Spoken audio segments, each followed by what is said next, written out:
Howdy y'all, Fuzzy Biker here at Baxter Cycle today, and look what I have found. I actually found this one quite a few weeks ago and it disappeared. They had taken it and stuffed it in storage somewhere. It's already sold, and today they're transporting it. So I saw it sitting out here over yonder, and I asked permission to get a little video of it. So it's really an interesting machine. I had never seen one before. They only made, I think I read something like 700 of these total over a 5-year period from 1960 to 1964. So what is it? It is a Velocette Viceroy scooter. Like I said, built from 60 to 64. This one has a 247cc. This is the really cool part. 247cc, two-stroke, opposing twin, two-cylinder. I hope you all can see that in there. Absolutely amazing deal. Absolutely amazing. And so when I found this in the back room, I was looking at it, and the first thing that jumped out at me was this spark plugs, one there and one there, and these little covers, very stylized. And I just thought, what the heck is going on? And that's when I, got myself on the ground and took a look at that. But isn't that just amazing? It's an electric start vehicle. That's another interesting thing about this engine. This is the starter right here. You push that forward to start it. I think that's the one brake. That's the gear shifter. It's a 4-speed right there. Heel shifter, toe shifter. I'm not sure what that is. Clutch up here. We're thinking horn, probably high beams right there. I'm guessing the petrol is right there, the fuel. Then the switches, and I'm not sure. This says ignition on and off. Ignition off and EMG, whatever that means. And I'm guessing this is headlight. Back in the day, your headlight was on and off. You didn't leave it on. Mileage, it says it's a Smith's gauge. Wow. Remember, if you need work on your Smith's gauge, go to smithswork.com. Work with an E. Anyway, and then an ammeter. Made in England. Look at that. Isn't that just gorgeous? It's a Velocette. I already said that, right? Yep. Look at these grips. These just absolutely amazing. This is all stamped steel. And they only made, like I said, about 700 of these, so they put a lot of money in the machining. I wonder if they ever made their money back on these things, Interesting thing also about this is it's a 12-volt system with two 6-volt batteries in series to get the 12 volts. And that's where those went, by the way. And there's the sticker.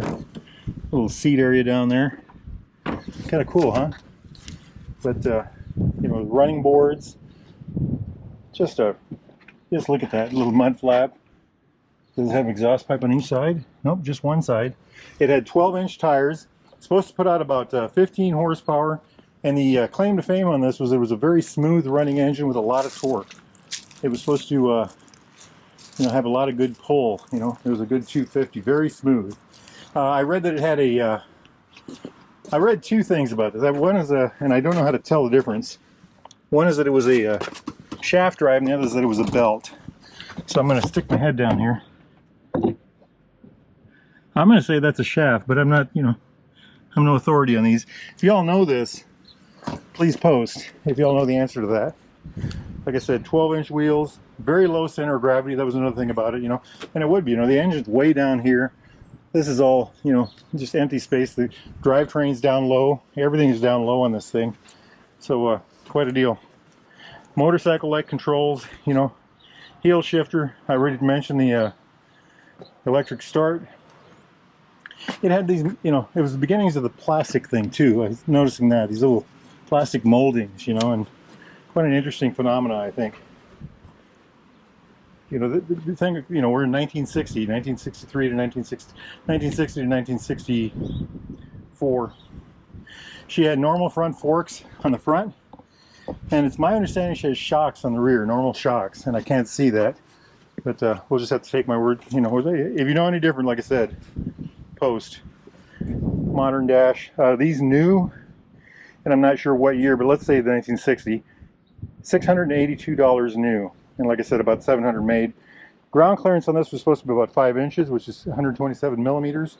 Seat height was supposed to be 29 inches. That's 737 millimeters. Weigh about 300 pounds. It's about 137 kilograms. Quite a machine, isn't it? And the wheelbase, 53 inches, or about 1,346 millimeters, 2.7 gallons of gas tank. But you know, now let's just kind of take a look at this thing. I wish I could take it apart for y'all, but that's just not going to happen. Like I said, it's sold, and these old things, I just am not qualified to do that on my own anyway. Don't leave me alone. But it's just, you know, look at this. That's absolutely amazing. You know, absolutely amazing. Can you imagine this back in the day? I wish I knew what that would have said back then. That was a little signage right there. A very unique look, isn't it? I think the drum brakes, supposed to be drums front and rear that are 6-inch. You know, and like I said already, telescopic forks, twin seats, running boards, full length. I am I'm absolutely amazed by this. So what do I think of her looks? Well, I don't know what to think about her looks. I think she's good looking because of the fact that she's a 1960s era scooter and very one of a kind, very limited made, you know. Apparently her looks didn't sell well back in the day, but I am pretty impressed with it right now. They're quite a collector's item. Quite a collector's item indeed. Just a beautiful, beautiful machine. I'm absolutely in love with it. Well, anyway, if you all are interested in anything like this, or a new or used Royal Enfield or Triumph or a British bike of some sort, get a hold of these guys at Baxter Cycle. Now get out there and ride. Wahoo!